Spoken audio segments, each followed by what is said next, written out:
皆さんこんにちは、ももです。すごく間が空いてしまってお久しぶりになってしまったんですけど、今日作るものはグルテンフリーのニョッキとマッシュルームのブルスケッタとブロッコリースープと、あと何かちょっとしたサイドディッシュを作れればいいなと思ってます。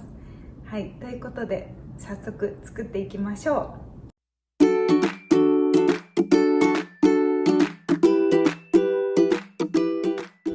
そういえば前回の動画にコメントくださった方、本当にありがとうございました。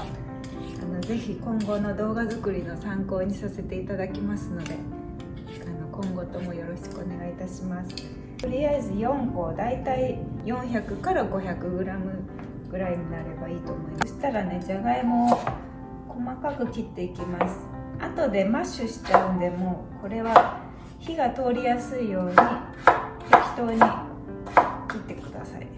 薄めでもいいし、早く火が通った方がいいので、これは適当でいいです。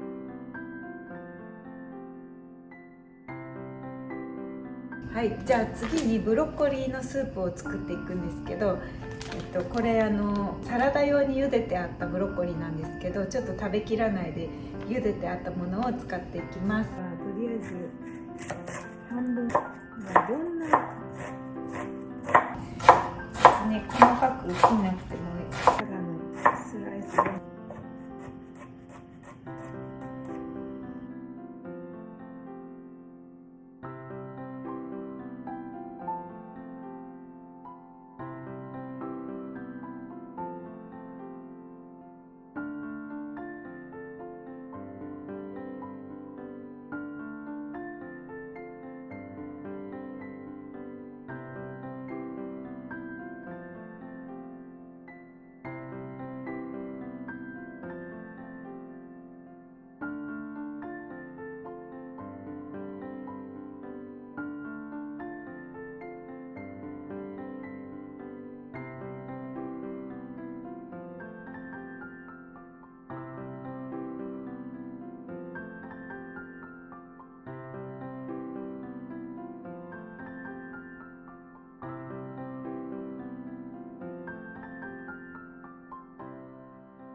ブロッコリースープできました。こんな感じ。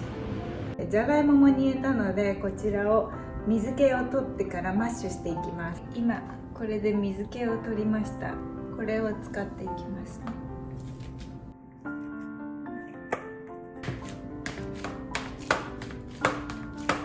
ここにタピオカ粉を入れます。次にひよこ豆粉を入れます。ひよこ豆のフラワーをちょっとひよこ豆のフラワーはちょっとだけ残して、最初これでこねていきます。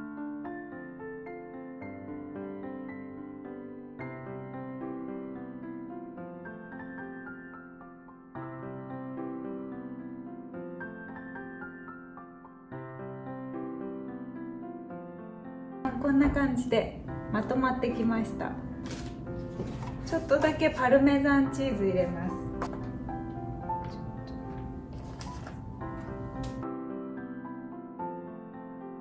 ちょっと塩を入れます。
はい、これでブルスケッタの完成です。